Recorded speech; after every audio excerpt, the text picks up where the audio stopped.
All right, today we're going to cut through all the noise and try to find the real signals that tell us what's happening around the world. And to get started, I want you to look at just one number.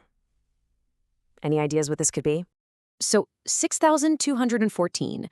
This isn't just some random number. It's actually a story. It's a really powerful signal that shows us where the world is actually heading. Not based on what the headlines are saying, but on where the money is really flowing, right this second. And here's the context. In just the last 24 hours, there were over 6,000 procurement signals. You know, governments, big companies actually buying stuff. Now look at how that number it completely dwarfs everything else, including the entire news cycle. The big idea here is this. If you really want to see what's coming next, don't just read the news. You got to follow the purchase orders. Okay, so where is all this money leading us? Well, our first huge signal is the insane acceleration of AI. And this isn't just about cool new apps. We're talking about a fundamental change that starts in the digital world, but is having very, very real consequences in our physical one. Check this out. It's a perfect example of a domino effect. On one side, you have a seemingly simple business decision. OpenAI decides to monetize ChatGPT with ads. But that decision has this massive physical consequence. The data centers needed to power all that AI are now so power hungry that it's kicking off serious political fights over building brand new power plants. The virtual is literally rewriting our physical world. And this AI integration, it is happening absolutely everywhere. I mean, we're seeing the big players, OpenAI, Anthropic, Google, all pushing new tools into critical areas like healthcare. And here's the key signal. They're moving incredibly fast, even with all the known problems like privacy risks and AIs that, just make stuff up. The whole market is just blowing past the let's experiment phase and going straight to automating really important jobs. So, just like AI is rewriting how we work, another fundamental system is getting a total overhaul: money itself.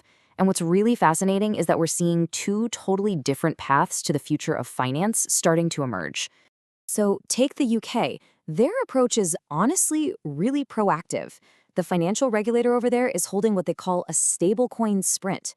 They're actively inviting the industry to come in and help write the new rules of the road. It's a super clear signal that they see this new tech as a huge opportunity, not a threat, something they can build the future on. Now, contrast that with what's happening in the US. While the UK is busy trying to build the future, a dominant signal from the US is all about enforcement. I mean, here we see the FTC going after a payment processor for supposedly violating a court order from, 2015? The focus is on punishing things that happened in the past, not designing the systems of the future. It's two completely different mindsets playing out at the exact same time. And listen, this is not just theory. This isn't some far-off idea. In places like South Africa, you can already see retailers testing out crypto payments right at the cash register. This has the potential to completely upend the old-school credit card model of fees and payment networks. The future isn't coming. For a lot of people, it's already here. Of course, with all this digital change comes, a darker side. There is an escalating battle for control of all our digital systems, and the stakes are just getting higher and higher, shifting from simple crimes to serious matters of state. You can actually watch this escalation happen in real time. It starts relatively small, right? A single hacker breaches the Supreme Court's filing system. But it doesn't end there. It scales up to become an international issue, with China putting diplomatic pressure on Cambodia to shut down these massive fraud centers. It's even become a major campaign promise in Thailand's elections.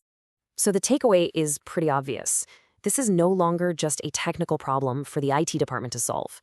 Protecting our core digital infrastructure and fighting large-scale fraud, these have become top-level geopolitical priorities that demand action from the highest levels of government. And that brings us right back to where we started: procurement.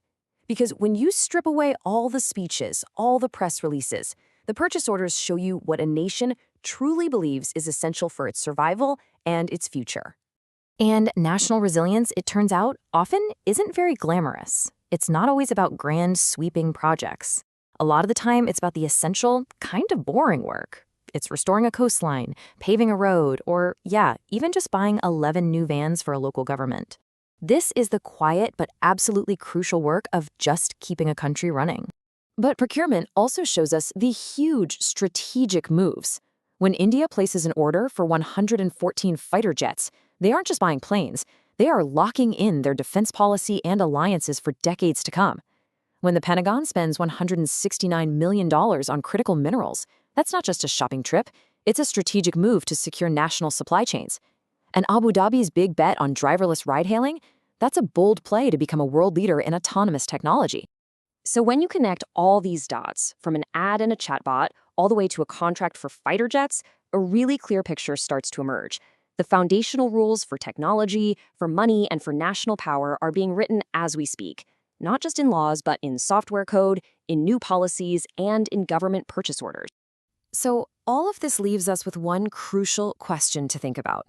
As our digital world continues to reshape our physical reality, as code literally rewrites concrete, we have to ask ourselves, who gets to write the new rules?